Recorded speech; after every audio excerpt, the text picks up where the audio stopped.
All right, so hi everyone. We are still going to be letting some people in, but we are going to get started. Welcome to Hands On. I'm Alana. I am the Operations and Events Manager at the Innovation Cluster. For those of you who don't know, the Innovation Cluster is a not-for-profit organization. We work with startups specifically in technology, but with that being said, all of our events and workshops are open to the public. We are also a part of Team PTBO, which includes a number of organizations which can be seen on your screen. On your screen are also a number of our partners. So again, thank you for joining this virtual hands-on. So today we are going to be covering digital marketing and selling during COVID-19 with my colleague, Rose Terry. She is the marketing manager and senior innovation specialist at the Innovation Cluster.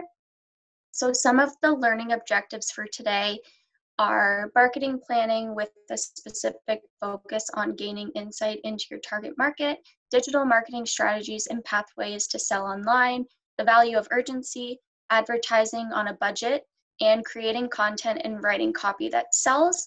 So I know that there is going to be some questions at the end of this workshop. We are going to enable the chat feature at the end so Rose can answer your questions. And I will also be sending a survey out to you after the session so that you can let us know what you liked, what you didn't like, and what we can do in the future to improve, as well as what you would like to see from the Innovation Cluster. So I'm going to hand it off to Rose to get started now. Hi, everyone. I am so excited to see all of your faces while Alana was doing that lovely introduction. Thank you, Alana.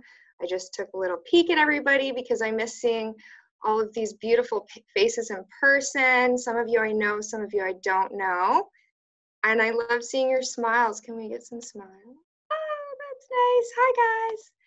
All right, so I'm gonna get the workshop started because we do have a lot to cover today.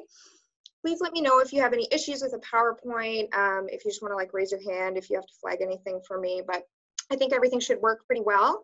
Today we are going to focus on digital marketing and selling during COVID-19. So this is a follow-up to my workshop that I did just a little bit ago. And it essentially is going to follow kind of similar ideas, similar thoughts, similar strategies, but it's going to go much deeper into those. And I've also added a few fun, tasty pieces of information and tips and tidbits for you to take away so that you guys have everything that you need to be successful. I do want to give everyone a little bit of a disclaimer before we go through this, which is that every single business is different. So I'm going to, again, talk about some different tactics and different thoughts and different ideas that you can take. And while you're working on your strategy, or if you worked on your strategy from the last workshop and you're getting through your planning, good job to everyone for doing that if you have. But I just want to make sure that you know that your plan is going to guide you on what tactics to implement. So I may talk about a lot of tactics today, but please make sure that they actually fit your strategy before you implement them. So that is my first kind of disclaimer. Second disclaimer that I would like to just mention before we get into things is that even though I'm focusing on digital marketing and digitally selling today, I don't want to discount any traditional forms of marketing and advertising because I still believe and there is data that shows that that's still very important. And depending on what your target market is, that can be a very good way of reaching them. So even though we are focusing on digital today, please don't discount those other forms of advertising if it fits with your target market. So nice to virtually meet everyone. I'm Rose Terry, as Alana said, and I have a long history of working in marketing, but I've been working at the Innovation Cluster here for almost 6 years now, and I've worked with hundreds of startups and businesses in order to help them to market their businesses successfully. So I'm really excited to share with you some ideas and tips and tricks from all of my knowledge and background so that you can be more successful during this time, because we really want to make sure that businesses have the tools and resources that they need. So this is my gift to you today. Alana has sent it out to all of the attendees prior to this workshop, so I hope that you received it. you did not, feel free to email her or email our admin at innovationcluster.ca, and that can be sent out to you.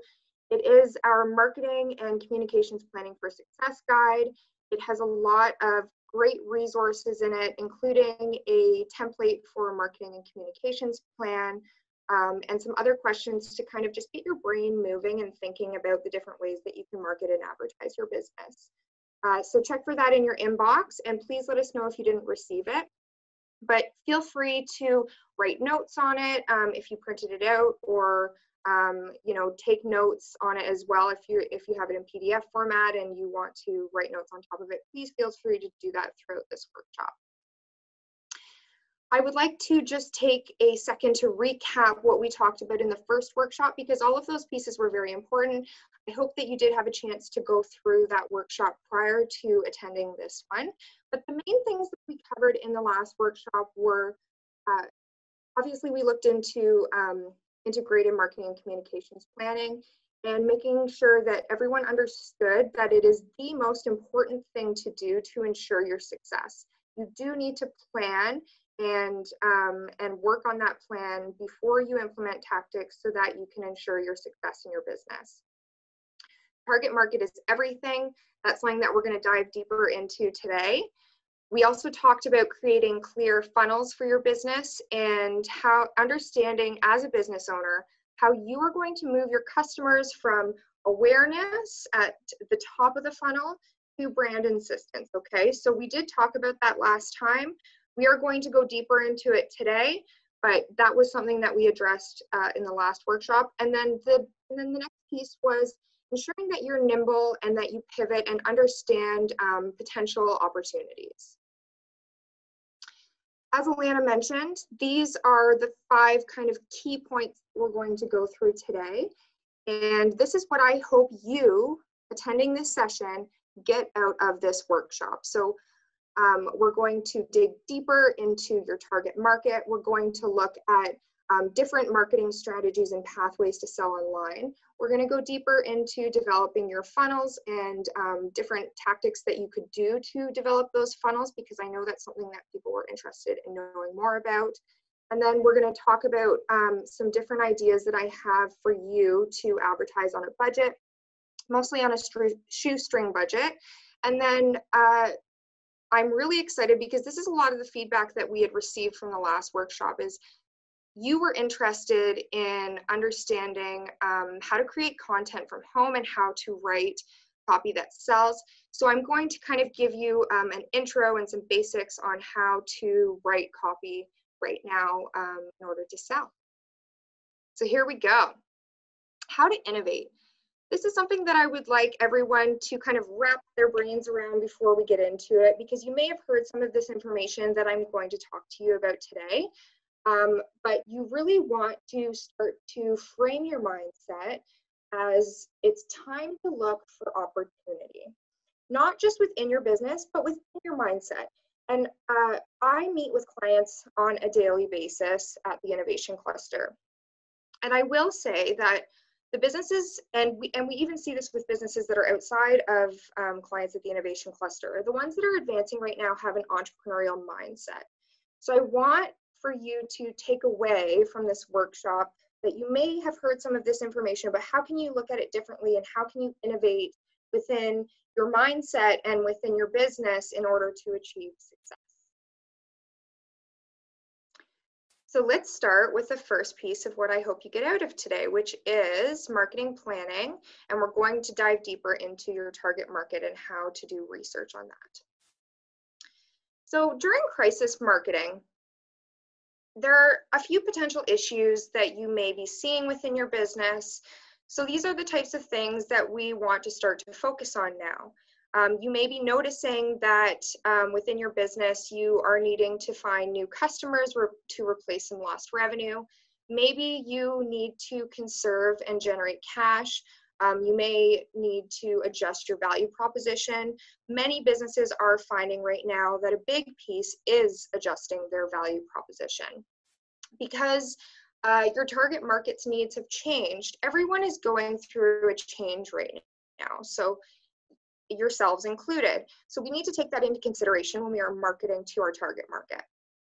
And then the other piece is, if you don't blow your own horn, no one else is going to. So we really need to start to put a focus on championing your own business so that you can sell. Okay, sell, sell, sell. That's what we want to do. In the last workshop, I talked a lot about demographics versus psychographics. Today we're going to focus a little bit more on psychographics because arguably it is a very, very important piece when we are advertising during COVID-19 and beyond. So as I mentioned last time, just to recap, demographics are the things that you can see, touch, feel about a person. So that has to do with their age, sex, location, their income level, their education level, whether they're married with kids, things like that. And then psychographics have to do with the way that they feel about themselves, their internal thoughts, their goals, and things of those manners. So we want to start to focus a little bit more on psychographics. That's how we're really going to reach our customers and speak to them so that they actually hear how our value proposition is going to benefit them. And during crisis marketing, it's important to think about Maslow's hierarchy of needs and where you're actually falling within that. So I'm sure many of you have seen this before, but where exactly does your business and your product and your service fall here? And how can you address that? Okay, so just one thing that I like to point out, and maybe something for you to start to think about when you're going through your marketing planning and thinking about the psychographics of what your consumers or your perfect target market is going through. And we do know that customer behaviors are changing. And we do know, and we're seeing this very clearly, that it's not only changing how consumers are acting right now, but new habits typically tend to form, within 15 days to a month after, if the habits are continually happening. And it's been a couple months since we've been going through this, so we are starting to already see that consumer habits are shifting very quickly. So it is important for you to be able to adapt your value proposition because the needs have changed for your customer. And we are in a very unique place right now, and we're all going through this shared experience. So I'm sure just from your own experience, you may be able to gain insights. That is not to be confused with you being your own target market, though. So please make sure that you're not placing your own issues into your target market, because your research is really going to point you into the right direction. So your perfect customer. We talked about this in the last workshop. We talked about looking into what the demographics are for your perfect customer is, what the psychographics are. I gave you all the little challenge of drawing your perfect customer and giving them a name and starting to think about who that person is and starting to talk to that person through your marketing tactics and through your marketing efforts. So I hope that everyone was able to go through and do that exercise, because it is great. If you haven't had a chance to yet, now is the opportunity for you to do that. Start thinking about exactly who your perfect target market is, okay? And now I'm going to give you some tools into how to dig deeper. So I know that you went through the last workshop. We talked a lot about picking out with your primary market who your perfect customer is and how to speak with them. And now we're going to go deeper into how you can understand exactly who that target market is and what are the resources that you can tap into so that you can pull all of that information together. So we always want to start with secondary research. It's definitely more cost effective and sometimes can be easier on you as a business owner or a marketer to pull things that people have already done through their primary research. So you want to start with things like Google, news articles, reviews, any published academic papers that you can have access to. Stats Canada is a great resource if you are marketing to Canadians. and statistical databases are always great, and that's a great first step when you are starting to gather research on your target market. However, the next step, once you think that you've collected all of the research that you possibly can, doing secondary research, is to move into primary research. And this is when you're speaking to your customers directly. And there are a lot of different ways that you can do that. So one way that you can gather research is through surveys. At the Innovation Cluster, we use SurveyMonkey a lot. It's free. It does only allow for it to be free, there's certain limitations. You can pay extra to be able to access more with SurveyMonkey, but it's definitely a great resource if you don't want to spend a lot of money. I know there are other ones out there, but that's just one of my recommendations. You can do focus groups. You can make sure, I would say, if you have a website, which I hope most of you do because it's very important, especially right now when people are looking for your business. Connect your website to Google Analytics. If you have an Instagram account, you can definitely start to ask your audience direct questions and get feedback. And they're happy to provide you with answers. People like to participate in those types of things. And you can also, this is a great kind of tip that I like to share with startups and businesses that I'm working with all the time, is to secret shop your competition. If you know your competitors and who is your main competition, a great way to gain insight into what they're doing is honestly to pretend that you're a customer so that you can get some information from them. So I would highly recommend doing that when you are going to do your market research.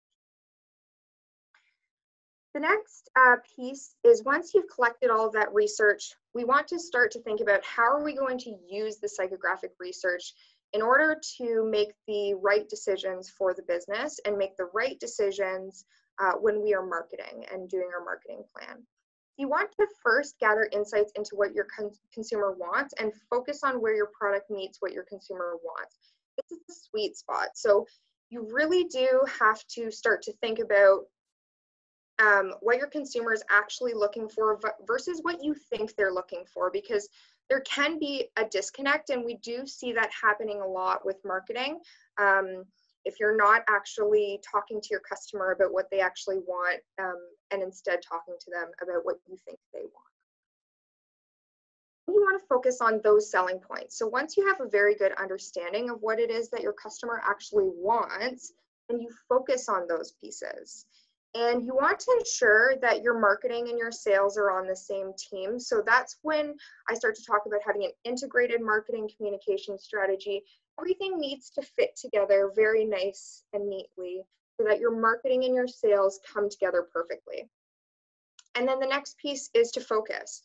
So optimize your website.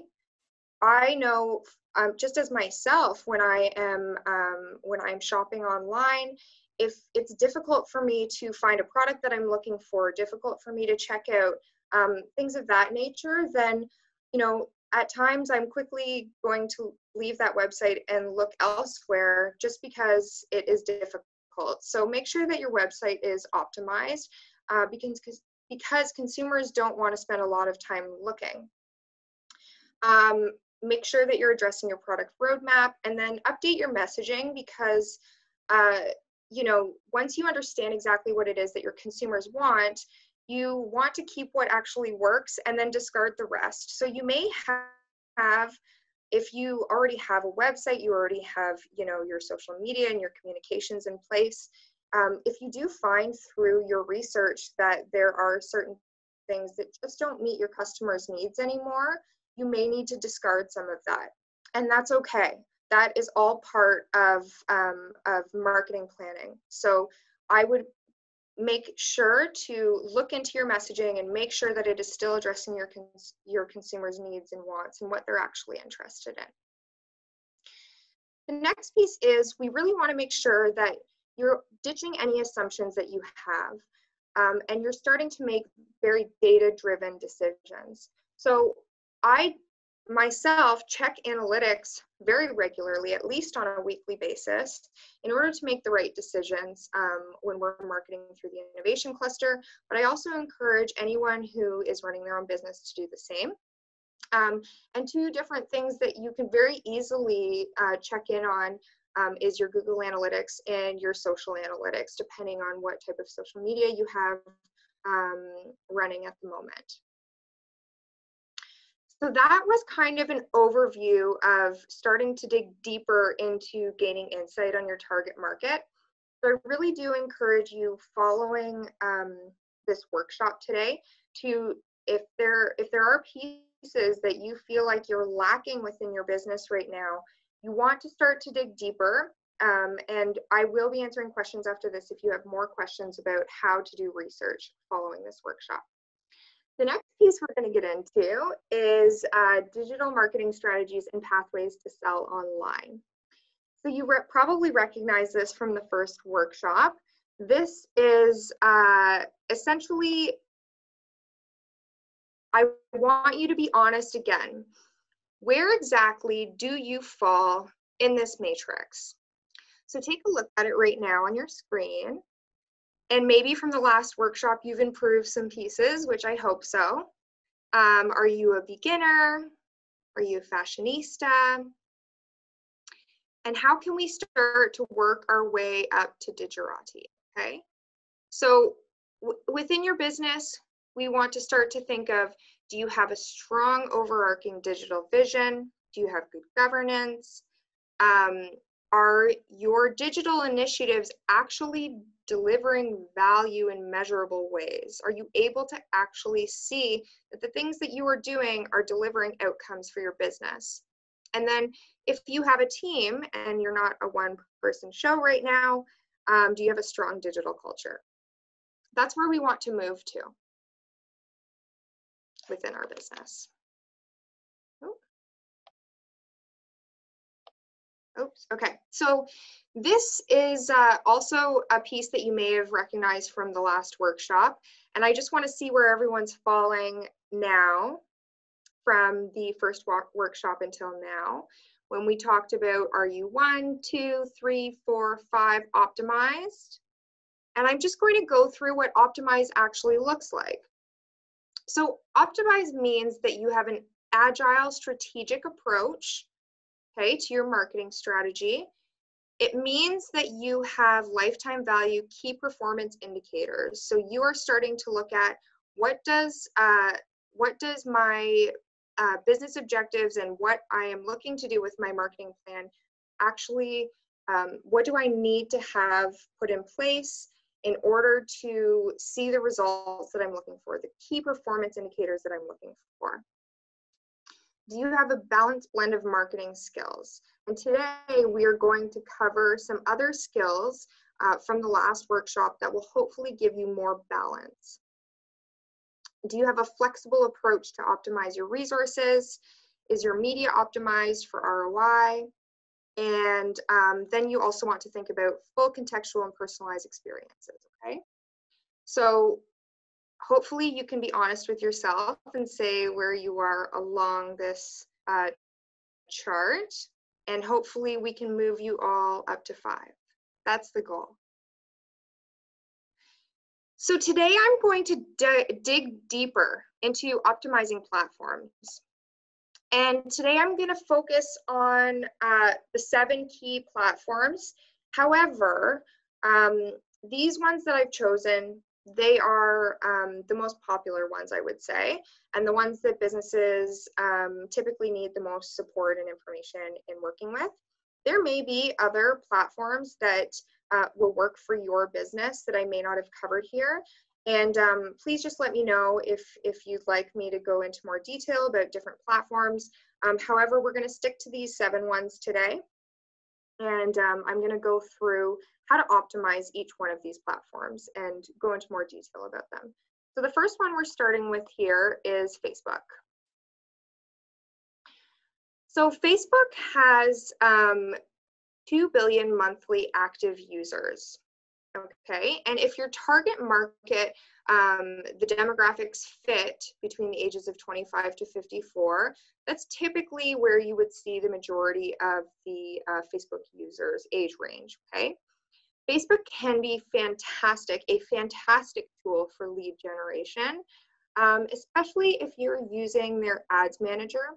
And for those of you that aren't aware of the ads manager on Facebook, if you have a business page, you can use their ads manager in order to advertise to the Facebook audience as well as Instagram, because remember, Facebook owns Instagram, okay? And this is customizable to specific audiences. And I did go into a little bit more detail about how to advertise through their ads manager in the last workshop. So please feel free to go back if you're missing that information on the ads manager, or feel free to ask me questions about it after the workshop. But the main piece here is that if you are using the ads manager to advertise, you want to ensure that you're using the pixels in order to track exactly what Facebook is doing and make sure that you are getting the ROI that you need, okay? So the pixel, essentially what it is Facebook generates a piece of code that you can implement into your website, essentially, that is going to show your conversion on your ad. So they do have a step-by-step guide. So I'm not going to go into a great amount of detail today because we're not focusing on Facebook advertising today, but they do have a step-by-step guide that will detail to you exactly how to use that pixel and how to input it into your website so that you can track your conversion on your advertising. Okay, so that's how to optimize Facebook. The next piece that I'm going to talk about is Instagram. So as I mentioned earlier, Instagram is owned by Facebook. It has over 600 million users globally. The audience for Instagram does tend to skew on the younger side. So you really do want to remember that when you're advertising as a business and when you're choosing the platforms that you want to use to advertise. We do know that for increased engagement, your content typically generates 58 times more engagement per follower than Facebook and Twitter. So Instagram does have very high engagement. It does also have very high conversion rates, but again, remember, this is very specific to and dependent on the business. Their ad formats are similar to Facebook, so if you were to advertise on Instagram, you could manage all of that through the ads manager on Facebook. And another piece that's really neat and interesting for Instagram is 60% of users say they discover new products on Instagram, and 70% say they take action after being inspired. So really important, very cool statistics for Instagram. The next piece for Instagram is that it is fantastic for influencer marketing. So if you are going to push through in your marketing strategy an influencer marketing campaign, then definitely Instagram can be a great way to do that. And then please, guys, remember when you are posting on Instagram that you want to have your hashtags all sorted and figured out for that as well. And then Instagram stories are great for behind the scenes in your business. So make sure to show yourself as a business owner, show the behind the scenes of your business. Tell everyone that what you're going through. People love to see the behind the scenes of the business. They love to see that you're a real person. So if you are going to use Instagram, please make use of that. It can be a very excellent tool. The next platform that I'm going to talk about is Twitter. Love Twitter myself. Majority of users on Twitter are under the age of 50 years old. Twitter's very different, right? When you look at it in comparison to Facebook and Instagram, it's definitely about immediacy. It's about breaking news, important messages, in the moment information. That's what Twitter is all about. And it obviously very much relies on text-based content. So, you know, for the innovation cluster, our target market, they love Twitter. So we definitely use Twitter a lot here. If your target market loves Twitter, then I highly recommend investing your time into it. Make sure that you're using hashtags. One thing that I do notice that a lot of people don't do when they are using Twitter, and one thing that I recommend that you do, is if you are going to be sending out a tweet, please remember to increase your interaction with your post by including a photo. Once you include a photo in your tweet, for those of you that don't know, you actually can tag other people on Twitter, and generally that can improve reach, but make sure that you're tagging people that are relevant. So if you are posting on Twitter and you do think that someone would be interested in retweeting or liking or sharing it, you can tag them, and that can definitely improve your reach, because if they are to retweet that, for example, then their followers will also see it. That's all about Twitter. Next up, we have TikTok. I don't know how many people are using TikTok. I've seen a lot of really cool things happening with businesses on TikTok, and you know, it definitely can work for some businesses, and for some businesses it just doesn't make sense. But I am going to talk about it today so that everyone has a very good understanding. TikTok has more than 1.1 billion installs as of March 2019, which is amazing. Their primary user base is between the ages of 13 to 24, so it's definitely younger, okay? And it definitely has a female bias, so you really want to think, if your target market is that younger audience, then really this is probably where you should be. TikTok is great for short videos. I don't know how many of you actually have TikTok. I love TikTok. I love watching videos on TikTok. They're very short. But if you're a brand and you are looking to advertise on TikTok, there's a couple different ways. You can create your own channel to create your own content, okay? You can work with influencers yourself so that they can create content to promote your brand. And you can also do paid advertising, although TikTok's still very new with advertising, so there are still, there's not a lot of data surrounding what their advertising actually generates. But if your target market is Gen Z and they enjoy using TikTok, then they are going to be interacting with brands. So if your target market is there, I would highly recommend getting on TikTok and finding ways to engage your target market through TikTok. The next one that I'm going to talk about is LinkedIn. Okay, LinkedIn is ages 30 to 49. It can be fantastic for business to business. So if you're a business that sells to other businesses, LinkedIn can be great for that. It can also be a very good tool for lead generation. And it can be fantastic for posting editorial content. So, for example, if part of your marketing strategy is to generate more editorial content, like blogs, for example, or educate your consumer, a great way to start to push out that editorial content, if your target market is living on LinkedIn, is to actually post it directly to LinkedIn. So definitely a great way to optimize that platform. And another piece that I actually usually do recommend to our clients at the Innovation Cluster, as well as other businesses that I've worked with, is to make sure that you're active yourself as a business owner on LinkedIn or as a marketer on LinkedIn, because you really want to start to establish yourself, your brand, and your company as an expert in your field. And LinkedIn can be an excellent way to do that. So please, if you're not on LinkedIn, go create a profile. You can add me. I'll be your first on LinkedIn if you want. And it will establish you as an expert in your field, okay? So that is a little bit about LinkedIn. Next up, we're going to talk about YouTube. YouTube is great.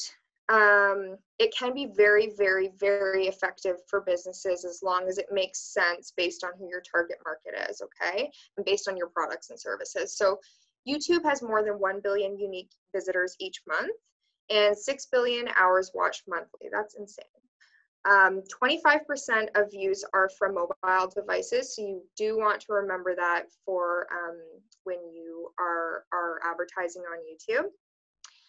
You want to ensure that your videos are optimized for SEO, that if you have, so for example, we have a YouTube channel as the Innovation Cluster, and we organize all of our recorded workshops into a playlist so that people can continue to watch the other content that we have. So if you're producing a lot of videos for YouTube, make sure that you organize it into playlists. Make sure your video titles are great so that people can find exactly what they're looking for. Ensure that your thumbnails are eye-catching, so the photo that is the main photo that pops up when people are searching on YouTube. And ensure that your video description also explains everything very well, and that you do put your call to action if you do want to put a call to action into the video description as well. You can work with influencers on YouTube if that makes sense for your business. It's great because obviously you can film much longer videos, and one thing that's really cool about YouTube is you can also live stream through them. Next up, I'm going to talk about Pinterest. I love Pinterest. I know a lot of people love Pinterest, and I don't just love Pinterest as a user, but it can be very an incredible way to market your business. But it is very specific in terms of its target market. So if you're advertising through Pinterest, primarily there is a female demographic on there. You do want to ensure that you have high quality images when you're advertising through Pinterest. It can be amazing for driving sales, incredible for driving sales. 90% of users plan to purchase through Pinterest, okay? But you do want to make sure that your business fits into Pinterest and what people are looking for. So if your business is, a decor business, lifestyle, food, fashion, art, wedding, or travel, Pinterest makes total sense for you to be there. And then it can be also a fantastic way to build awareness and implement your sales funnel, which I'm going to talk about a little bit later on. So that's all about Pinterest. I hope everyone loved that little breakdown of all of the different platforms. If you have questions at the end of this, please just write them down and we will circle back and answer any of your questions. Next, I'm going to move into building funnels, because funnels are so very important for your business.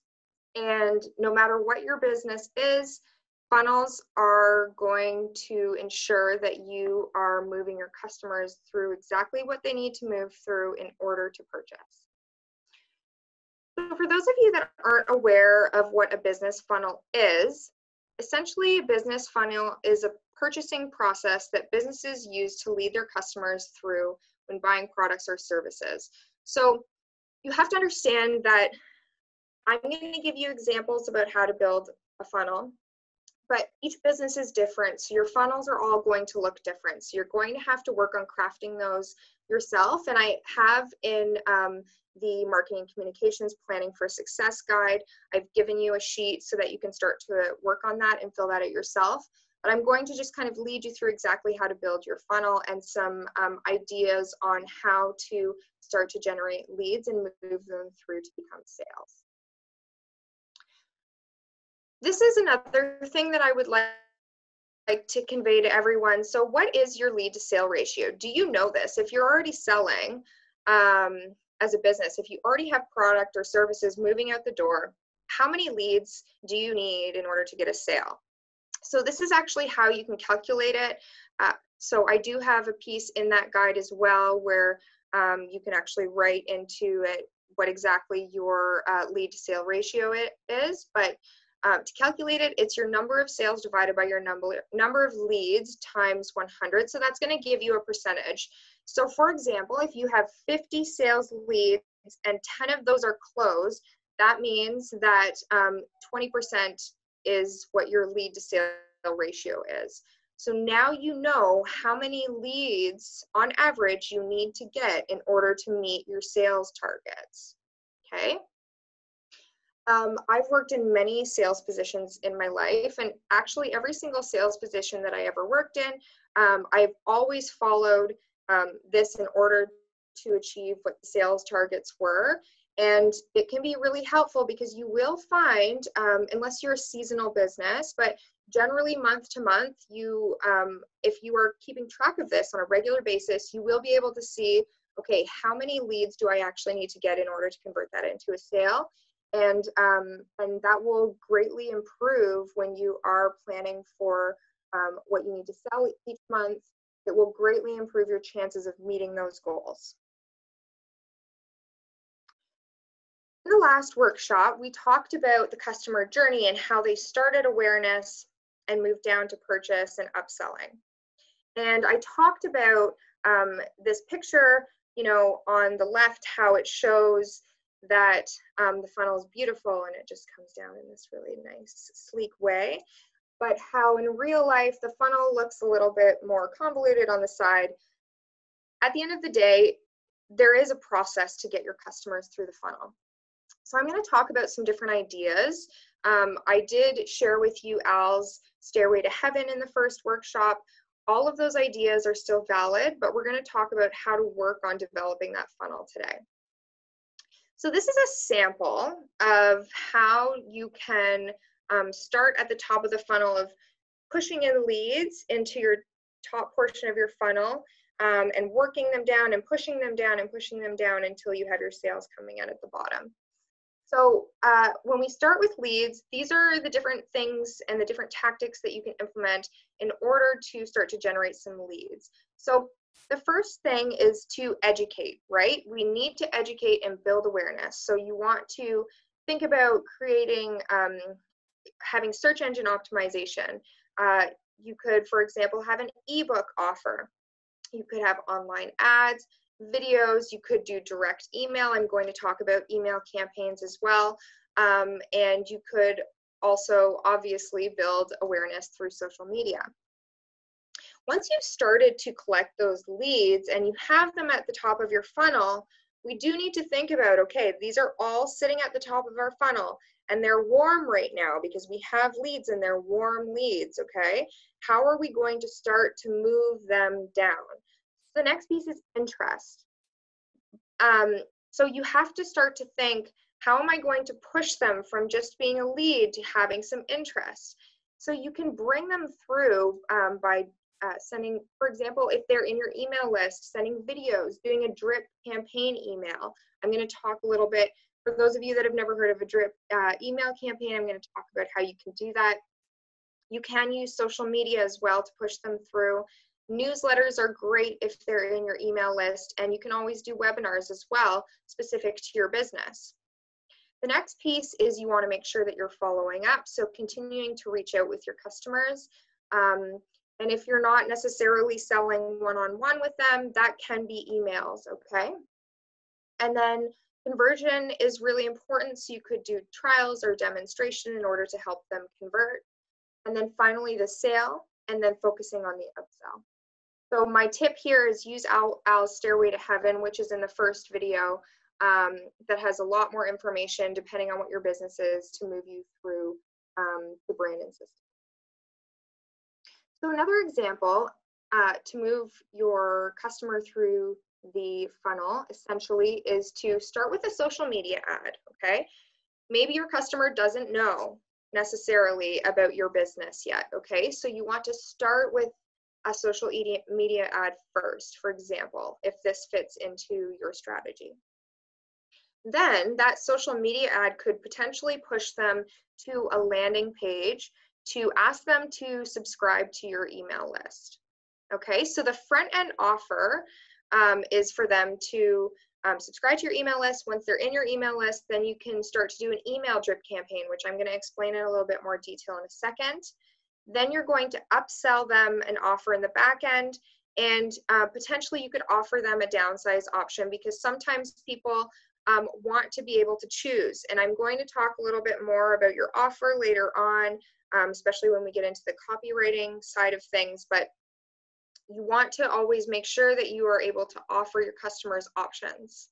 And then you want to upsell them at checkout so that you can increase the value of that customer. So I talked about email drip campaigns a little, and I want to start to get deeper into that so that everyone has a very good understanding of this. If you've never heard of an email drip campaign before, it has been around for a while, but it is an excellent tool that I'm going to teach you all about today. And it will ensure that your leads are kept warm so that you have more likelihood of selling to them down the road. So this is essentially what your email drip campaign could look like. So once you bring your lead into your email list, for example, this person could opt into your email list in order to receive a free ebook, okay? What you want to do is you want the first email to them to make sure that it happens almost instantly, okay? And you can, within email automation, ensure that that's information is sent to them straight away the second that they join your email list. Then you're going to wait for 1 day, okay? So you've had one touch point with them after you've brought them into your email list. You're going to wait 1 day. Then the next day, you're going to send your subscribers personalized content related to their interest. So hopefully through your email subscription pop-up, for example, that pops up on your lead generation page, hopefully it points you into some sort of direction in terms of what their interests are. You do want to create an automation within your, for example, if you're using MailChimp, there is beautiful ways of creating automation so that this just sends out automatically for you once your subscriber joins your email list, okay? So once they get added into that list, you can set the amount of days that these emails are going to be sent out to them so that you can keep them warm and warm them up so that you can sell to them. Okay, so once we have sent them some personalized content related to their interest, we're going to wait for 2 days. Then you are going to send them the next email, which is introducing yourself and your business so that they can get to know a little bit about you. And remember, people, when they join an email list, they do want information. They are a warm lead. They like your business. They like your brand. They've joined your email list. So you need to start educating them. And what better way to educate them than to send something directly to their email?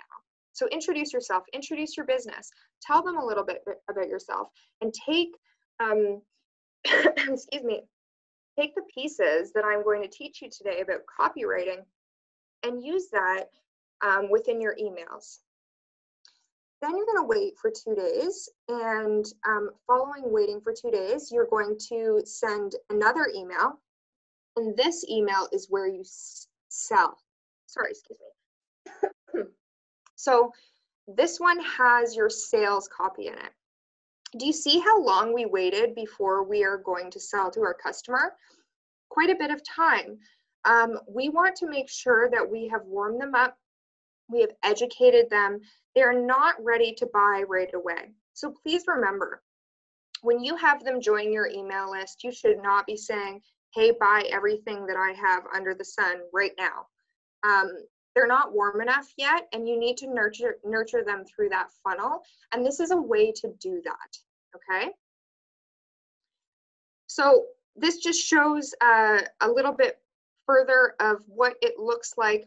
So this half on the left side of your screen is your marketing to your qualified leads, because once they've joined your list, they're qualified, okay? They are people that are actually interested in what your business has to offer them.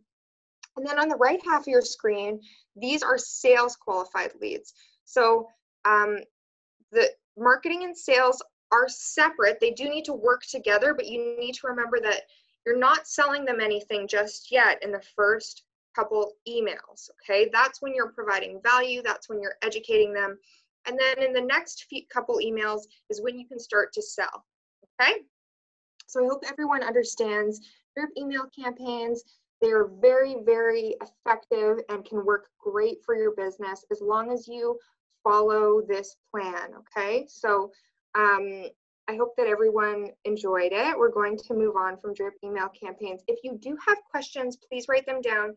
I'm going to answer all of your questions at the end of this workshop. Okay, next piece that we're going to talk about is advertising on a budget. So I'm going to give you quite a few different tips, and please just take the ones that make sense for your business as we go through marketing planning and implementing our marketing plans.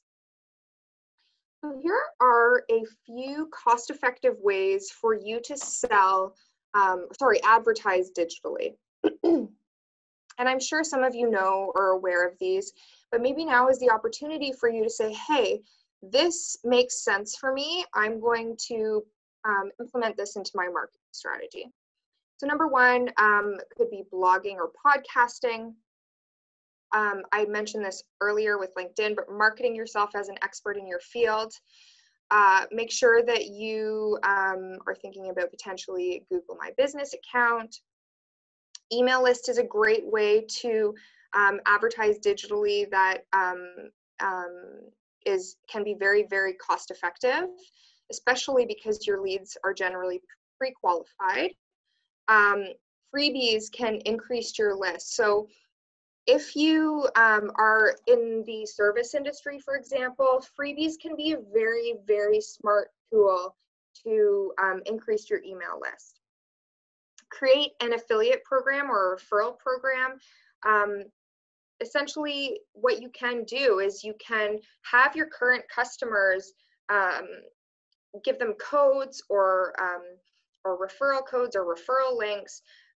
Typically, people are more likely to trust those in their circle or their friends or even Instagram or Facebook or Twitter influencers over you as a business. Unfortunately, that's just the way that it is. So referral and affiliate programs can be fantastic and very cost effective. Host webinars. Especially if you are a service-based business, hosting webinars can be a fantastic way to bring customers into your top part of your funnel, okay? Then also, of course, social media page or group. You can create a group. That way your the people that are within, for example, if you created a Facebook group, the people that are within your Facebook group are going to receive notifications from you.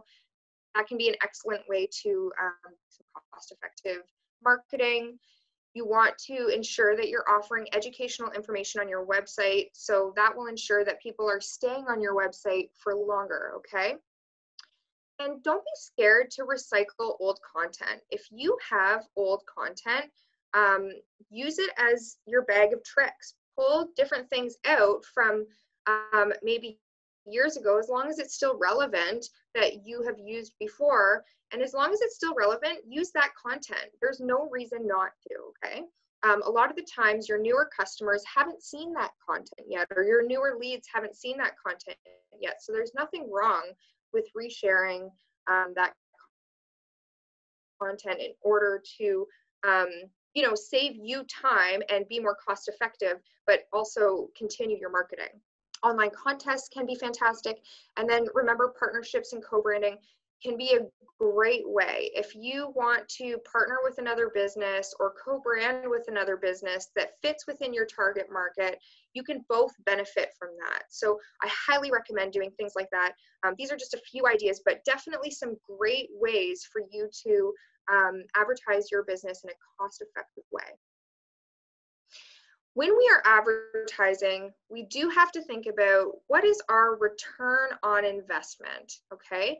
So if you are going to be putting any money into advertising, make sure, first of all, that in your marketing plan that you are setting your budget, okay? Because we should all have budgets prior to putting any tactics into play.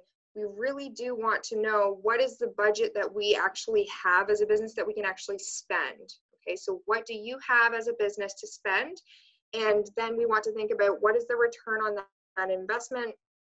So these are ways of calculating what your return on investment would be, okay, if you were to spend money on marketing. The next piece that I'm going to talk about in terms of advertising digitally and being cost effective with it is to lean into education, because education, especially now as people are staying home during COVID-19 and working from home if they're still working, or doing different things at home, is for you as a business to lean into education. How can you help and provide value to your target market? So what you want to do is you want to lead with value in education. You want to prioritize your current customers. So really remember that if you have current customers right now, make sure that you're prioritizing them and they are getting that information first. But really start to think about how you're going to root yourself into content and education. And remember that people have new needs, and their needs are actually different from what they were before. So you're going to start to build engagement and education at the top of the funnel so that you can nurture your customers toward the bottom of the funnel. And now I'm going to ask you, actually all of you that are watching right now, how do you right now consume educational content? I mean, how many of you are here right now? We've got 41 participants. So all 41 of you, you are right now participating in an online course or lesson. Is that how you are consuming educational content normally? Or are you normally, reading through a blog? Are you looking at a website? Do you love to listen to podcasts or video content? What is kind of the primary way that you consume educational content? And then start to think about what your target market would generally use to consume educational content. And maybe that's an area that you can start to focus on to start to produce your educational content so that you can start to generate more leads. Okay, so start to think about these things. And then the other piece is, as a consumer yourself, think about how you're consuming this educational content and start to think about the different ways that you could offer educational content through these different platforms and what that might look like. Okay, so maybe pick one today and maybe start to focus on that one and start to build out that one so that you can start to generate more leads for your business. How can you educate your customers? So we talked about how you consume educational content. Now we're going to talk about how are you going to educate your customers? Are you going to educate your customers based on your product? Could it be product-based or could it be how-to based? And that really depends on each and every individual business. But start to think, do I fit into product-based or do I fit into how-to based? And how am I going to start to educate them? And I'm just going to point out, there is a lot of statistics that show that leaning into educational content is really going to impact the bottom line of your business for these reasons. First of all, it's a fantastic way to build awareness and generate leads. But the next piece is that it makes your leads easier to close. So you will see your ratios start to improve if you start to lean into education. Typically, it's going to retain your customers for a much longer period of time on average, and it empowers your customers to attract and engage. And it also provides value before asking for the sale. So this strategy of leaning into education as a business really can be a fantastic way for you to impact your bottom line. So you may be wondering, how do I start? How do I start to lean into education? Or maybe you already are there, but maybe your customers have changed. So we have to start to think about different ways of leaning into education. So we need to think about what looks different to your customers in comparison to 2 to 3 months ago, okay? Because everyone's gone through a change, myself included. Like I'm in the office right now, but I'm typically not here, right? I'm just here because my internet sucks and I can't deliver a webinar. But what looks different for your customers, right? Are they at home all the time? Or maybe your target market is still working. Maybe they're essential workers and maybe they're still working. You really need to think about what changes have happened in their lives and what their lives are like now. That research that I talked to you about in the beginning is really going to point you in the right direction for that. And then you need to start telling them where they're headed and what journey you're going to bring them on. And you need to provide frameworks for that and present facts and use examples and make sure that you're framing your educational content properly so that you can ensure that your leads are being introduced to your funnel in the right way. So the first steps are to start to think about what are the core challenges that your customers have, and what is the format that you can actually use to help those customers, okay? So could it be a video tutorial, or could it be an easy download, like a one-pager download, for example? And then from there, you want to build an editorial calendar that will allow you to start to release that educational content to your target market. Okay, so these are your first steps. Sorry, before I finish that off, I just want to mention education is hugely important, not only from developing new types of content, but also if you are just generally posting on social media, for example, you really do need to start to think, how are you educating your customers, and how are you going to support them through what they're going through right now? As a business owner, this can be a very difficult and challenging thing to do. So I am going to talk about how to write copy that sells next, but I really do want you to start to think about it. And you can take a moment during this workshop right now and start to put bullet points as to what are the things that you, for example, get questions about your product. So if you have an FAQ, is there any way that you can start to build that out into educational content? Or if you have you know, customers who are frequently commenting on your social media posts, I love this, would love to know more about XYZ. Is there something that you can build that into? You are an expert in what you do as a business. No matter what your business is, you know way more about it than you probably think you do. And you are able to educate your consumers about that. So start to think about how you can educate them and how you can start to use that content to pull them in as leads and then move them down to the funnel to make a sale, okay? And it could be as simple, just as an example, it could be as simple as, you know, if you are a restaurant and you're doing only delivery or pickup options right now, maybe it's a simple video on the homepage of your website that explains to people how to order, how to pick up, what to expect, how to pay. Like those types of things will really benefit your consumer, okay? Because people don't know what to do right now. Okay, so I'm moving away from educational content, and now we're going to get into creating content and writing copy that sells. You guys ready? Here we go. So what is copy? I actually get this quite often because generally, unless you're in marketing, you don't really hear the word copy a lot. Copy is text for the purpose of advertising or other forms of marketing. So essentially, copy is the written content that aims to increase brand awareness and ultimately persuade a person or a group to take action. So if you're looking, I'm just wondering, oh, that's in my office. If you're looking at something like this, right, this is the copy here, okay, this written text. If you're looking at this, oh, I don't know if you can see that, this text here, this is all the copy, okay? That's the written content, okay? But copy also will come in the form of captions under your social media post. Copy is also the written content that's in your website, things like that. So that's essentially what copy is. So we're going to focus on copy today.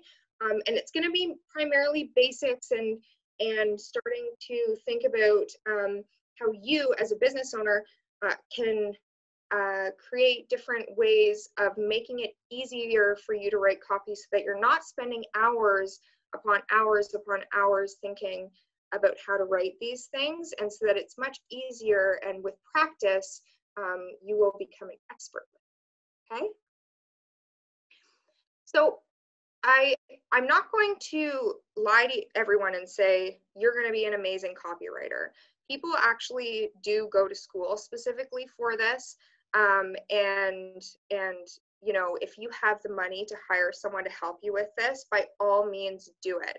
But you can take the tools that I'm going to teach you today, and you can unlock some of the inner copywriting genius within you. Okay, so I'm going to give you some tools. I'm not saying that everyone can be a master copywriter, but you definitely can improve your copy. So the first piece is that you want to ensure that you're listening to and implementing client feedback. Okay, so if you're getting feedback from your clients, make sure to listen to it. That's going to start to indicate where your copy should go. So if your clients are engaging a lot, or sorry, your customers are engaging a lot with something, or they are responding and commenting a lot on something, or you're generating a lot more leads based on something that you've created, that's a great way for you to start to say, hey, this copy is working. I'm going to start to use this, this tool more. I'm going to start to use this benefit that I'm pushing more. You want to pay attention to the master. So are there people within your industry or within your field that are already doing a fantastic job of marketing and advertising? And can you gain insight from what they're doing? Next, you want to understand copywriting rules, which I'm going to teach you some of those today. And you definitely want to create a process. And it can be honestly as easy as taking a sticky note and using it to guide you through your process for each and everything that you do. And then practice, practice, practice, practice, practice. Practice makes perfect. So copywriting is an art and a science. Okay, it does require creativity. So I do want to ensure that everyone is aware that when you're writing copy, sometimes you want to make sure you're like in the mood to do it. I find when I'm writing copy, I definitely have to be in a better mood, and my brain has to be in it, because you do have to have a certain amount of creativity around it. It does require a lot of tests and trial and error and improvement and education. So you're not going to be amazing right off the hop. It's, you know, this is something that you have to work on. And you do want to remember, you're not writing a book, but you are conveying your brand while giving prospects information to make a decision. Okay. So here are some things to keep in mind when you're writing copy. You don't want to use slang. And this includes, I mean, it depends on your target market, but, you know, most of the time in certain fields, there's going to be different slang or different acronyms or things like that. And sometimes the target market just will not understand that. So do not even bother unless it is totally widely known by your target market and it makes sense for you to use it. Avoid fancy words. It's just smarter to do that. Use precise language. Be genuine. So don't try to be too fluffy with it. Your customers will see that right away if you're not being genuine. Use the word you. And never ever forget that it can be such an incredible way to reach the person. Okay. In your social media posts, in your emails, on your website, it's a person reading that, right? There is a person that is looking at your content. And never forget the magic of the word you, and try to implement it as much as possible. So you're speaking directly to that person, okay? Have an outline to keep yourself focused, and I'm going to give you, and within the document that we actually sent it out to you, there is an outline, a very general outline for writing copy, but make sure that you have something that works for you on hand. It could be beside your computer while you're working on some of these things, so that you can kind of follow and keep yourself focused for all of the different things that you need to include when you're writing copy. And then simplify it and edit. I have to say, editing is one thing that I find that a lot of business owners or marketers will sometimes, forget to do. I understand when you need to post something quickly and it needs to go out. But I always find sometimes I set something down and then I look at it, you know, half an hour or an hour later, and I'm like, whoa, I need to fix this, or I spelled something wrong, or even maybe it's not as good as I thought it was and I need to tweak a couple things. It can be really important to edit, so I highly suggest that you take the time to do that. And why is editing important? Well, in a study that was done, they found that between these two phrases, the second phrase increases sign-up rates by over 20%, okay? So make sure that your language is being thought of thoughtfully, because a $5 fee versus a small $5 fee can increase your marketing tactics and what the outcome of your tactics are by over 20%. That's pretty significant when you think about your leads and your sales and your ratios. So start to think, if I'm going to write some content, are there ways for me to insert different words that will ensure that my target market sees it as valuable? Because potentially $5, especially during COVID-19, during the pandemic, maybe for someone, when they see a $5 fee, maybe it might hit them the wrong way right now. But if you were to introduce the word small, it can actually change something in their brain, right? So let's start to think about how we're editing our different copy. And we also want to think about what the importance of the first sentence is. And I'm going to, again, as I mentioned, I'm going to walk you through exactly what your copy should look like and how you are inputting the different benefits. But you always do want to start with your strongest benefit, because the purpose of the first sentence is to get to the second sentence read, right? That is always the purpose of the first sentence of copy. And then the second sentence is to get the third sentence, and so on and so forth. So we really need to think about the structure of how we're presenting things to our target market. And you always do want to start with your strongest benefit. And this also goes for creating headlines or email subject lines. So when we're starting to build out our email marketing strategies, or our, or say, for example, you're doing something like this, you need to start to think about your amazing headline that you're writing as well, because 8 out of 10 people will read the headline copy, but only 2 out of 10 will read the rest. And that also goes for emails, right? And I'm sure that you yourself probably noticed that as well. Think about the emails that you receive from other businesses, and what exactly will increase your likelihood of opening that email, and start to implement that within your business strategy. One thing that I actually like to do as a marketer is I really like to sign up for a lot of, I sign up for a silly amount of email lists. And it is honestly for me to see what works, what doesn't work, to take a look at some different templates, what people are using for different offers. And potentially that could be a great opportunity for you as well to look into your industry and maybe sign up for some different email lists, so that you can start to see what maybe your competition is doing, or experts in your field are doing. But make sure that your headline and your email subject line, they need to be useful. They need to be urgent, 100% need to be urgent in order for you to get that open. They need to be unique to you as a business and ensure that you're talking to your target market, and it needs to be ultra specific. So very, very specific.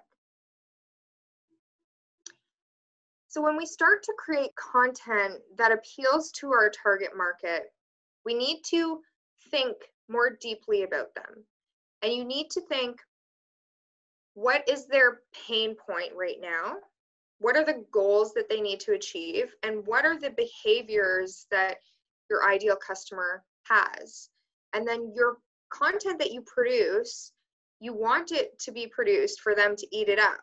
And by eat it up, I mean consume and engage with. And you want to personalize and segment your marketing efforts to your target market. So for example, if we're working on our email lists, let's have different email lists that different target markets will fall into, so you can actually send them email campaigns that will actually be relevant to them. I work on this with my clients a lot. How do I start to segment out my email list? And it's really about how you collect those emails. We'll put them into different lists so that they will get information that's relevant to them.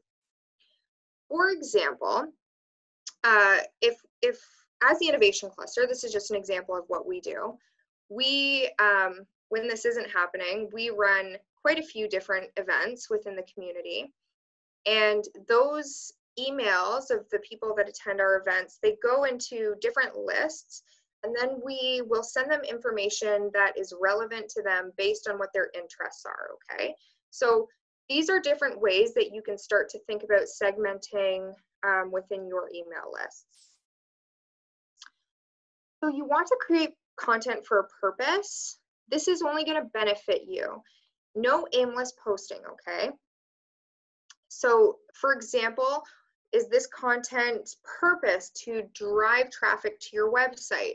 Or is it to educate and keep your consumers' needs in mind? We want to make sure that the content that you're creating actually has a purpose. It's not just to show, it's just not to show up, okay? It's not because someone told me I need to post every single day, so I'm posting every single day. That's not the right way to do it. It needs to have a purpose. And then, of course, monitor and optimize your analytics. So ways that you can stand out is by creating offers that address your objections head on.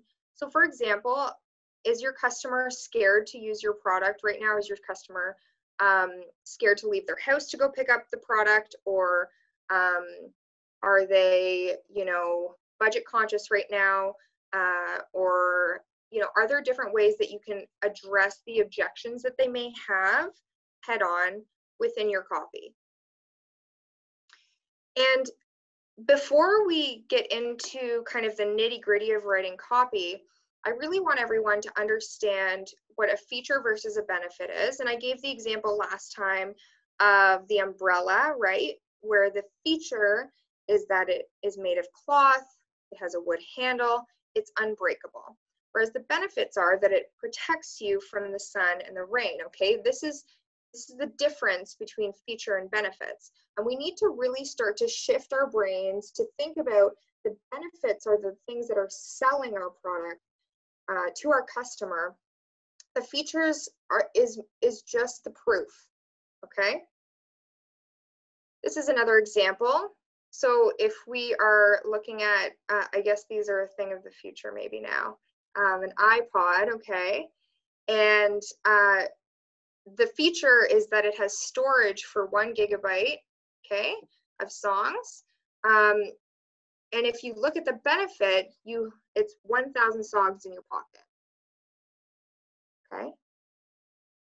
I love this one. This is one of my faves. So on the left here, you see little Mario, or Mario, and he's a person who's a potential customer to you. This is your product, okay? This isn't what your business sells. What your business sells is an awesome person who can do rad shit, right? So that's the benefit, okay? What is the benefit to your consumer? And when we are thinking about our benefits, and I want you to all start to literally write down what your benefits are, you need to make a list first of all of your features. So what is your product and service in terms of its features? So in the example of the umbrella, what is the wood? What is the cloth?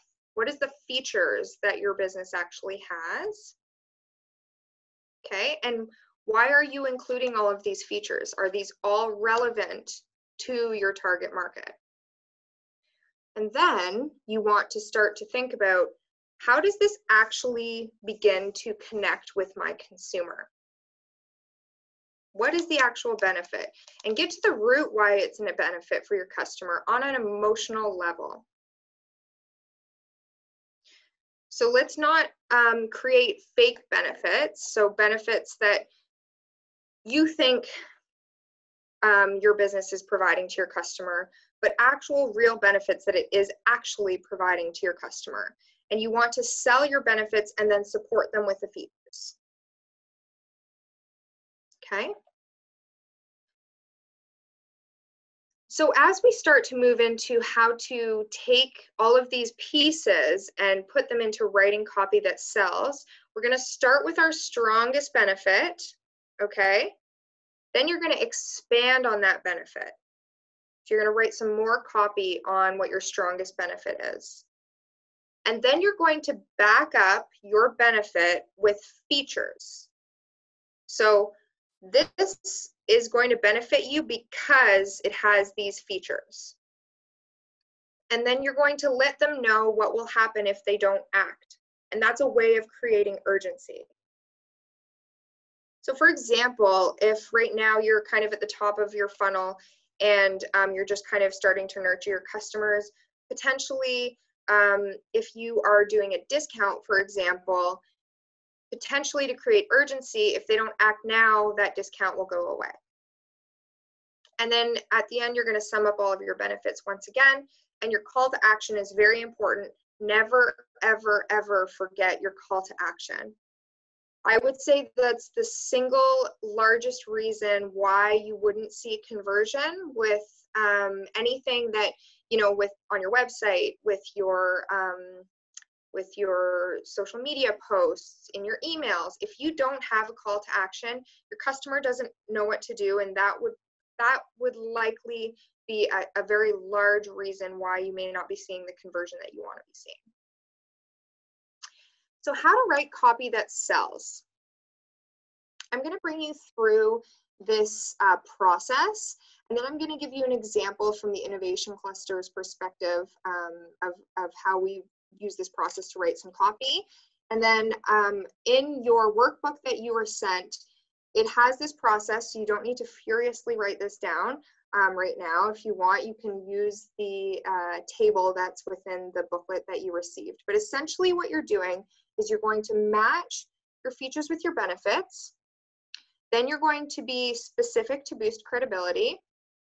You want to ensure that you're using proof to get people to believe what you're saying, such as testimonials. So if you're already selling something and you have testimonials, now is the time to break those out, okay?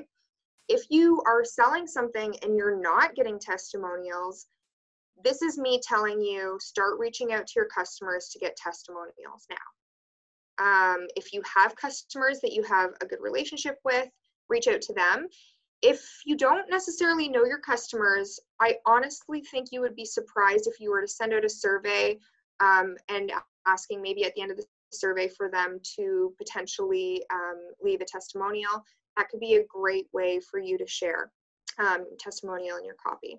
You want to make sure that you're addressing the objections head on. So can you point out common concerns that your customers may have with your product or service, and can you actually overcome that objection in your copy before you would ever get to the point of them maybe emailing you and saying, hey, this is my objection and this is why. Okay, can you already address that if it's a common concern that you hear a lot?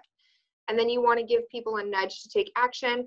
And as I mentioned before, be very bossy with your call to action, okay? Because you need to tell them what to do. So I'm going to give you an example. This is an example using the innovation cluster, okay? So match your features with your benefits. We get it. Starting a business is hard work. We've been changing entrepreneurs' lives for over a decade. That's what we do, okay? Our benefit is we change your life. Be specific to boost credibility.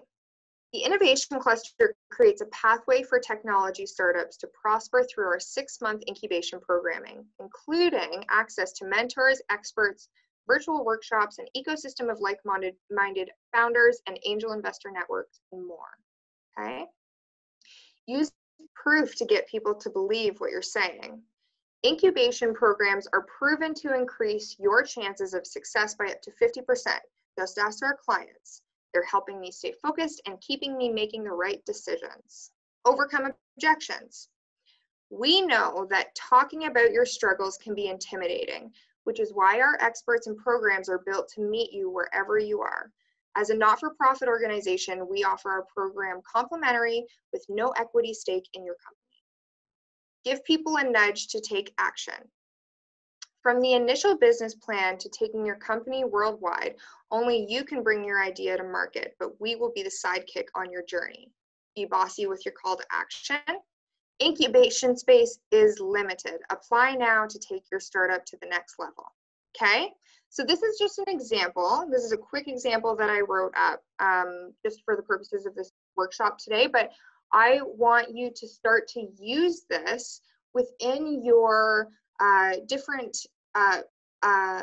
within your social media, for example, if that's what you're doing, your website, whatever platforms you're using to get information out to your customers or to generate leads or your target market. This is a structure that you can use to support you when you're starting to write that copy. So it's your turn now. I'm going to let you work on this, not now during this workshop, because I know we're all busy and we have stuff to get to. But this beautiful table right here is in the workbook, the guide that we gave to you. So it's your turn to start working on this, okay?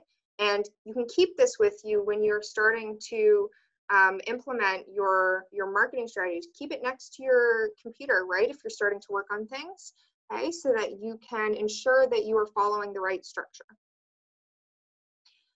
And then next, I'm going to get into creating content from home before we kind of start to wrap everything up. And then we're going to move into a Q&A. So creating content from home. You want to ensure that you're keeping the look of your content very clean and simple. You want to, if you are designing content yourself, so if you're creating your own content, you can use heads and subheads if you want to overlay copy over top of your photos. But I would always avoid using a lot of copy because you can save that for your website, you can save that for captions, you can save that for blogs or whatever kind of educational content that you're developing. So I would avoid using a lot of copy in any of your images. And you want to ensure your copy and your captions are on point. So use something like what I just gave to you in order to write your copy properly. If you're not a graphic designer, that's totally okay. There is a ton of resources that we gave you in that guide. Some of them are free. You know, for example, Canva has a lot of different templates if you want to use that to create some of your images and artwork that you use to market your business. Make sure you're taking great photos of your product or service, or if you can't do that, that's okay. There are lots of different royalty-free stock photography options that you can pull from to use that content that has already been created. And just make sure that you're keeping your target market in mind. So if you know that your target market, for example, is between the ages of 25 to 35 and female, maybe you need to be pulling what that content that actually will appeal to that person, to that target market. So they need to see themselves in your content, okay? So don't be using images of, if it's 25 to 35 and female, I would not recommend using images that have male 50 to 60, okay? That's not what your target market is going to relate to. And then my tips are to use tech solutions outlined in the marketing guide, as I mentioned, okay? So I'm going to give you a couple examples, and then we're going to move into questions. And these are some examples that I thought had some great copy in it and was quick and easy and to the point. So even though I gave you that template that has quite a bit of copy in it, you can still use that template and shorten your copy down, okay? So this is an example of Trello. Trello says here, Trello is the free, flexible, and visual way to organize anything with anyone, okay? So there's their primary benefit statement. Drop the lengthy emails, out-of-date spreadsheets, no longer so sticky notes, and clunky software for managing your projects. Trello lets you see everything about your project in a single glance. This is taken from their website. They definitely have call to actions on their website. I didn't include it in here, but this is just a great way to see exactly how you can kind of address the different pain points of your customer, give them their benefit statements, okay, and ensure that they're understanding everything about what your customer or their target market is looking for. This is an example of creating different offers for your customer. So we have this is Donut. It's a lovely integration that you can use for building meaningful relationships. It's great for remote work. I was looking into them actually for the innovation cluster, and I noticed that they had a fantastic way of displaying the different options that they have on their website. So here you can see they have 3 different offers when it comes to pricing. So this can be a great way for you to introduce offers to your customer once they get to that point.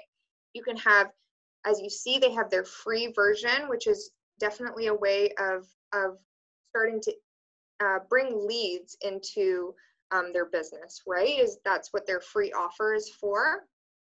Next up, they have standard, okay, and they have trials for both their standard and premium options. But as you can see, they push forward their standard option. That's likely what most people are interested in using in their business, so they push that one forward to their customers. So this is just a great way to push to your customers when you're starting to work on design and implement your copy. This is how you can start to lay out the different offers that you have and start to, maybe highlight, as they say, recommended at the top, right? This is how you can highlight the one that you would like them to choose. And generally it's a mid-level offer, okay? So that's just another example. Next up, we have Headspace. I love this one because it is very specific to COVID, okay? They have on their website, we're here for you. There are a lot of unknowns in the world right now, but one thing is certain, Headspace is here for you. To help support you through this time of crisis, we're offering some meditations you can listen to anytime. And then they have a try for free call to action up at the top, right? So this is another excellent way. They are talking, they are speaking specifically to COVID and what people are going through based on what they do as Headspace. However, they're not technically mentioning it. So unless your business needs to mention it, for example, if you are normally a brick and mortar business, you don't necessarily need to point that out. Next up, we have Denny's, and this one was kind of neat. I wanted to include it because it shows a comparison. So as you can see here on February 11th, before everything kind of started happening, they were a little bit more playful with their advertising. I'm not saying that you should not be playful, by the way. It really depends on your brand, but they were obviously very playful, and their call to actions always had to do with coming into the store. However, now, if you are making some changes, a great way for you to start to connect with your consumers and start to build trust with them is maybe as a business owner, you can offer a statement as the CEO or as the president of your company, okay? That can definitely be a great way to build trust with your customers. Potentially your email list, you could send out a statement from the CEO. That can be a great way to send them information, showing them that you care about them and that you're putting their needs first. And last but not least, I want to show you a sample email that, this is Walgreens, that will, what you could use, for example, to keep your customers up to date with any changes or address any pain points that they might be dealing with right now. So you can see at the top, they're saying, we're here for you, stay safe and informed with our new services. So they They give updates on what's actually happening with the business that people need to know. And then they also are addressing different pain points, okay, that their customers are very clearly having right now. So this is something that you could develop using maybe a similar template to send out to your target market so that you're addressing any of those pain points or concerns that they have. So next steps. Following this workshop today, I hope everyone got a lot of information out of this workshop. The next steps that I would like for all of you to take is to choose the top 3 most important things to improve in your marketing and communications. I really want to ensure that no one's getting overwhelmed. This was a lot of information. I know that, okay? Do not get overwhelmed. You need to think about, what are my priorities right now? What are the things that I can actually start to work on? What are the things that I should be focusing on? And start to work on those things. Do not overwhelm yourself. Do not go, oh my gosh, I need to redo my whole website and redo all my social media and start to build my list and That can be really overwhelming. So pick the 3 priorities that you need to focus on and start to work on those. Use the guide that I sent to you, or that Alana sent to you, sorry. The guide that Alana sent to you that it has all of these lovely little boxes for you to start writing your answers. Use that, fill that out. Make sure that your marketing and communications plan is finished.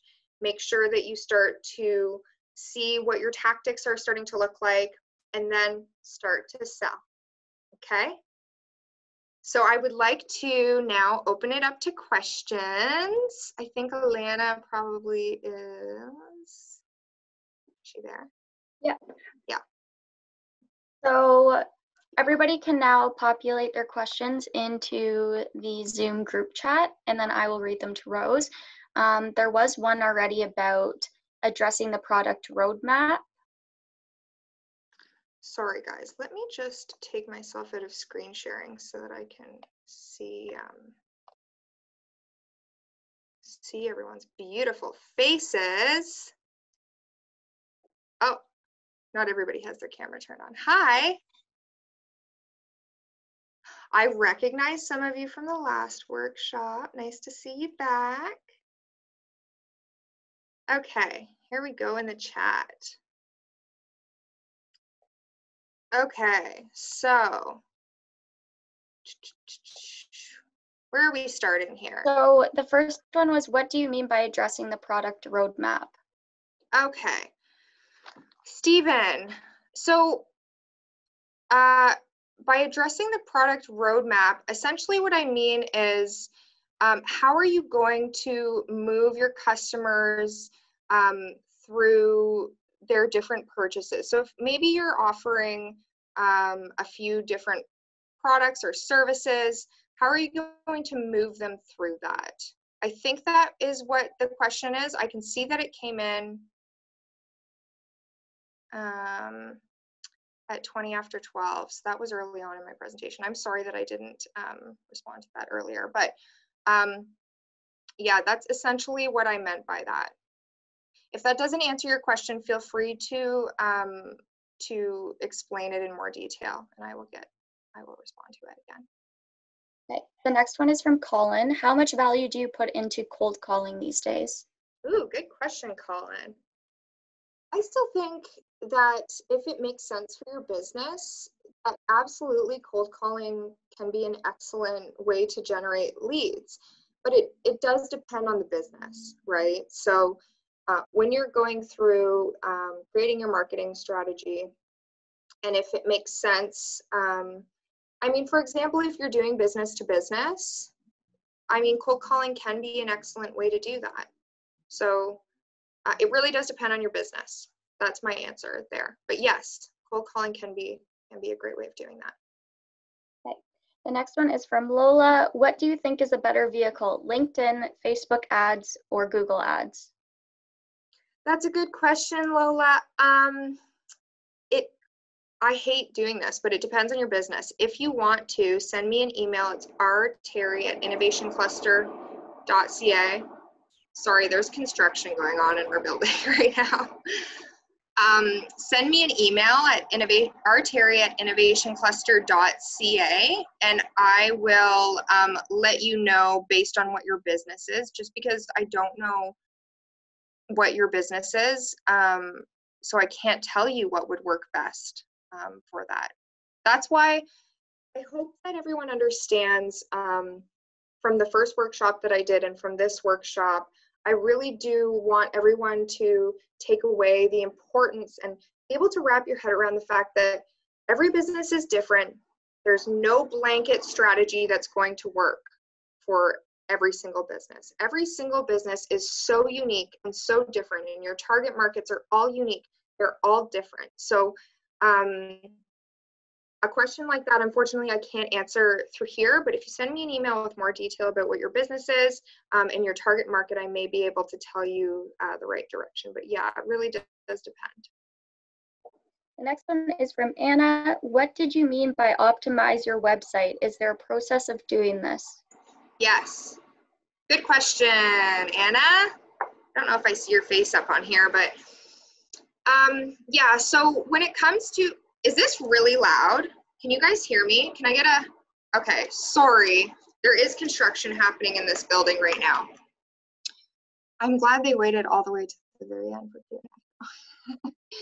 Q&A. So yes, optimizing your website, there's so many different things that you can do to optimize your website. You definitely want to think about search engine optimization. There are different plugins that you can get for your website to do that, depending on what type of website that you have. And then, of course, you want to start to think about how people are traveling through your website, what pages they're visiting, where those pages will lead them to, where your call to actions are. A good way to actually find information about that when it comes to your website is, if you don't already have your Google Analytics set up and connected to your website, I highly recommend doing that and checking in on your Google Analytics, because you can actually, within the Google Analytics, see what pages people are most viewing, and then you can also see where they're moving within your website, what page to page they're going through on your website, and that will give you a better indication of how to optimize it to make sure that you're delivering them the value that they need. And maybe there are pages on your website that are completely useless that people aren't seeing, but really make sure, like, if you are posting blogs, for example, on your website, a lot of the time you want to make sure that you're promoting those through your different channels as well, because people are not just, you know, going to your website once a week to see, if you're not media, right? People are not necessarily going to your website once a week being like, ooh, I wonder if they wrote a new blog post. Like, you really need to be pushing out all of your website content through your other channels as well. I hope that answered your question. Who asked that question? Anna, I hope that answered your question. If it didn't, please do type more, and I will answer more. Okay. The next one is a piggyback off of that, kind of, and then I'll get to the previous question. Sure. Many websites are built on WordPress. Are there many SEO plugins for WordPress? Mm-hmm. Yeah, so I mean, I know there are a lot of plugins, and it really depends. I don't know, Colin, if you have a WordPress website. I mean, there's so many different options to choose. You don't need to use WordPress, but we use WordPress here at the Innovation Cluster. We do all of our, you know, updates and edits and stuff like that in-house, and we do implement a lot of different plugins. And there are some good plugins for WordPress. I'm sure if you just send me an email as a reminder, I can send you some information for that as well. The next one is from Guy. What are some of the critical success factors for setting up an affiliate program? Good question. Guy. Oh, I see. I don't see your picture, but I see you here. Okay, so if you're thinking about setting up an affiliate program, I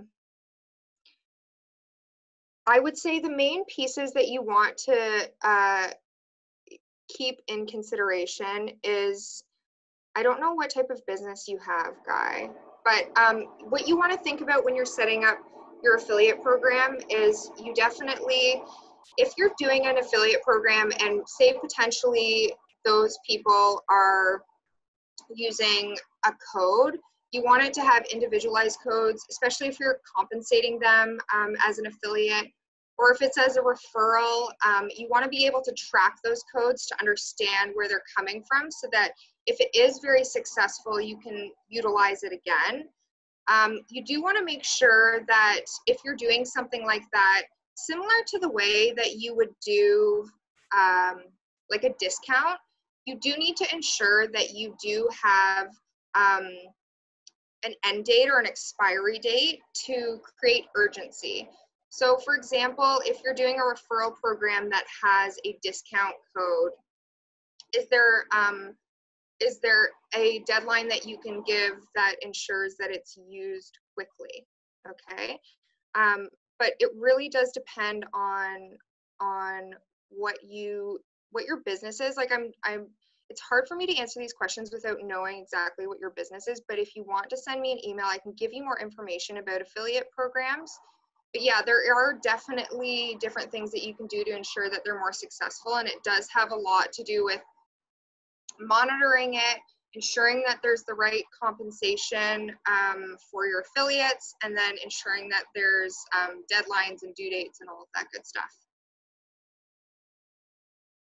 Okay, the next question is from Kathy. I only use Facebook Business for my business account or business. Should I have a website as well? I would recommend it. Kathy, do I see you? Is your video on? Hi, Kathy. I love to see everyone's faces. If you want to turn your video on, I would love to see everyone's faces. So Kathy, okay, so this really depends on your budget, right? Because yeah, like it's going to cost you money to set up a website for sure.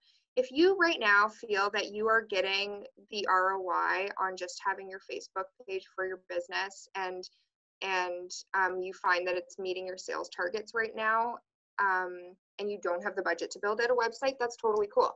If you do have the budget to build out a website, I do know, by the way, just so everyone knows, Community Futures is doing a grant program to improve your ability to sell online. It's $2,500 as a grant, as long as you can match it $2,500 yourself. If you don't have the cash to match that grant, then you can apply to for an interest-free loan from them. Okay, so just if for anyone who's interested in maybe building out a website, you can apply to Community Futures for that grant. But yeah, I would recommend having a website. Here's the reason why. When you're thinking about the customer process and the customer journey and how customers are having their experience with you, I don't know how you have set up for them to pay you, but you know, sometimes, even I'm just thinking about my experience, I've been making it, like, I would say 95% of my purchases are local now. I've always tried to buy local before, but I have found it challenging because sometimes I really do like a business and I really, really do want to purchase from them. And sometimes, you know, I have a 1.5-year-old at home. I'm still working full time, and so is my partner, and we're busy. And you know, if me making a payment is taking too much of my time, I give up. So maybe the website, you know, has really easy payment options for your customers. So maybe it allows them to do credit card, PayPal, you know, whatever different options that they possibly could need.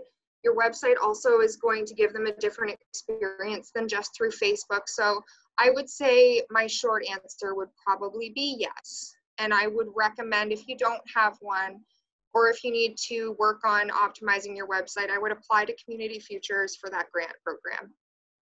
I hope that answered your question. Okay, I think that was actually the last question. Guy was just, oh no, Joanne was just suggesting something. Oh, I see. Joanne, oh, Joanne's on here and I can't even see her face. Okay, so again, that was the last question. This session is recorded and going to be sent to everybody. So Rose was mentioning that I had sent a workbook to everybody. So if you want to rewatch this and kind of work through the workbook, you'll be able to do that. It'll probably be sent to you by the end of the day or tomorrow. But yeah, so thanks everybody for attending. Thank you, Rose, for the session. We do have one event happening on the 28th. It's actually our annual general meeting, so you can kind of see what we do and what we've been up to, as well as what our clients have been up to. And don't forget to follow us on Facebook, and Instagram and Twitter, so you guys can see all the cool things we're doing, as well as any workshops that may pop up in between now and the AGM. Rose, do you have anything else to say? Oh, I just saw Joanne turn her video on. I just want to say thank you everyone for coming, and you really should be proud of yourselves for spending 2 full hours here with us and taking time to work on your business, because planning is so important, and I'm sure you all learned a lot today, and it was really nice to be able to hang out with you even though it was virtual. I hope that everyone is staying healthy at home and safe and taking time for themselves and taking breaks from their business too, because that is also important. But it was nice to hang out with you all, and I love to see your smiling faces. Can I get a smile from everybody? Ah, that's so nice. Okay, that's all I have. Thanks, everybody. Bye.